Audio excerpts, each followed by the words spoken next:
Welcome to This Explainer. Today, we're exploring the work of a true scientific rebel, Edward C. Tolman. Back in the early to mid 20th century, psychology was dominated by this incredibly rigid view of how we learn.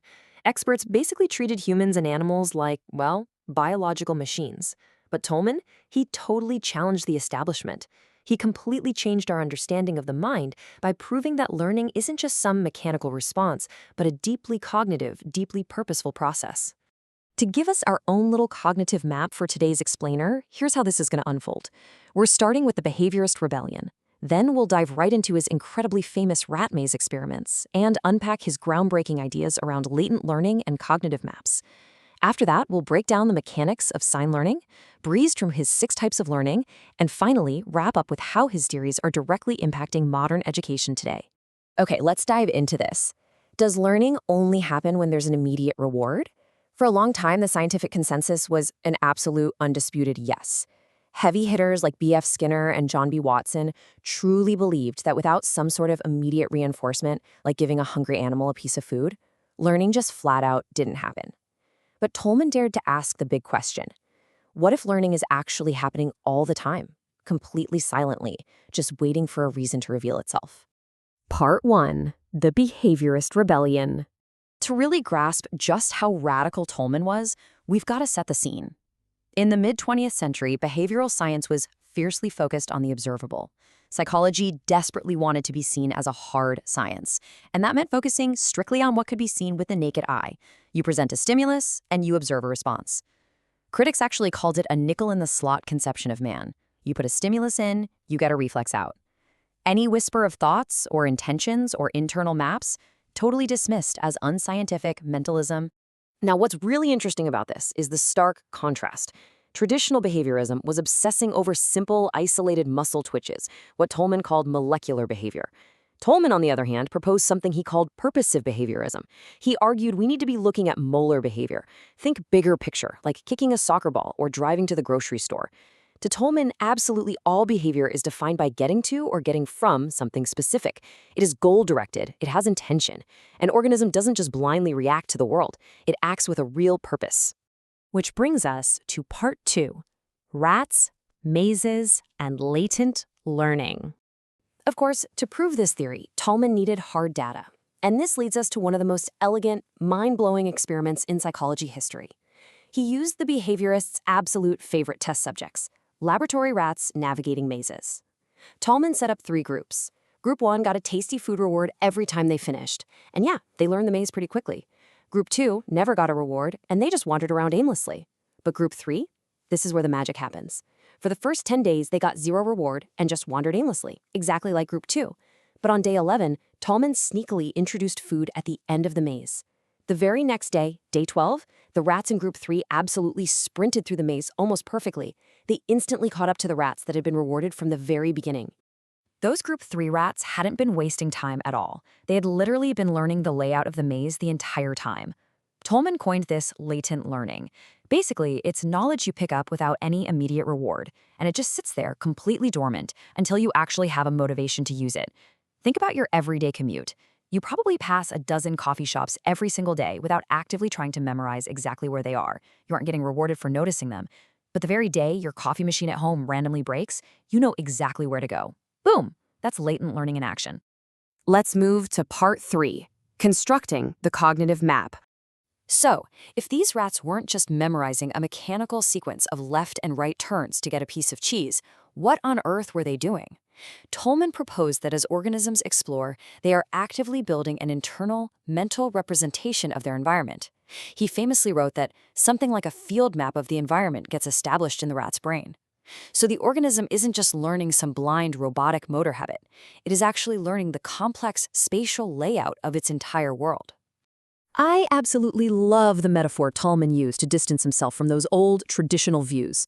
The old behaviorist view literally treated the human brain like an old-fashioned telephone exchange. A stimulus comes in, a switch is thrown, a response goes out. Just mindless, one-to-one switches.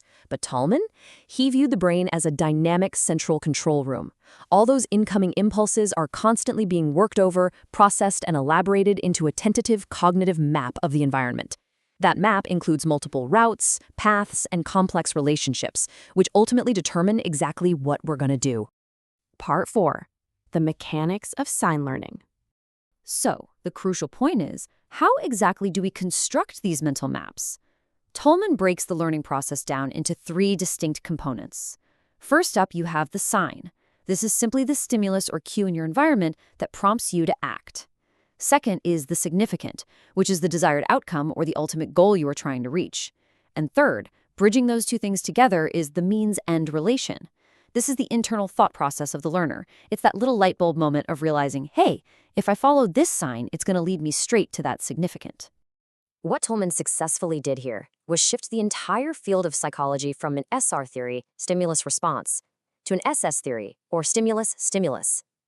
The learner discovers that one meaningful stimulus is directly linked to another meaningful stimulus.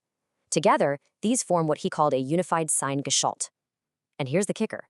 A really critical rule of this theory is all about efficiency. Because we have this cognitive map and we truly understand the layout of our environment, we are naturally going to choose the absolute easiest or shortest route to hit our goal. We aren't robots executing a line of code. We are active strategists.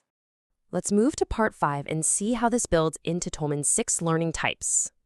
Now, while Tolman is definitely most famous for his maze-running rats, his later work expanded massively into a full taxonomy of human and animal learning. He outlined 6 specific types.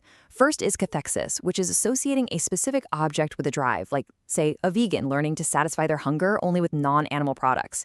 Second, equivalence beliefs, where hitting a sub-goal actually takes on the same motivational value as the main goal itself.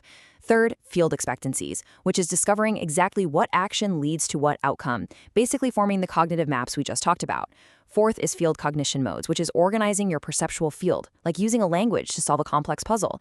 Fifth is drive discrimination, learning to tell the difference between your own drives, like realizing you're actually thirsty, not hungry. And finally, motor patterns, which is simply learning the physical association between a stimulus and a body movement. But here's a fascinating historical overlap. Even though Tolman was a total rebel, he wasn't completely isolated from his peers. For instance, his concept of equivalence beliefs, where a subgoal becomes incredibly motivating in and of itself, is remarkably similar to B.F. Skinner's concept of conditioned reinforcers. This just goes to show how Tolman acted as a crucial bridge in the field. He took the strict scientific rigor of the behaviorists, but expanded it to make actual room for the cognitive, internal processes that really define the human experience. And finally, part 6, applying theory to education. And this brilliantly illustrates how Tolman's theories didn't just stay locked in a 1930s laboratory. They directly impact how we design learning today. If you're building an e-learning course or a corporate training module, sign learning theory makes it clear. The experience has to be goal-centric. Learners absolutely need to know why they're doing something. You've got to integrate environmental factors and use real-world branching scenarios so your learners can build up their own field expectancies. And maybe most crucially, you have to respect the learner's time. Remember, Tolman proved organisms will always seek the shortest route to a goal. If your training is bloated with fluff, the learner's cognitive map is just going to bypass the unnecessary stuff entirely. Edward C. Tolman really gave us the scientific permission to look inside that central control room of the mind. He proved that we are incredibly purposeful, goal-oriented creatures constantly, silently, learning from the environment around us. So, as you go about the rest of your day today, I want to leave you with this. How are you navigating the unseen cognitive maps of your own daily life? What latent learning is quietly sitting there in your mind, just waiting for the perfect moment to be used? Thank you so much for joining me on this explainer, and keep exploring your map.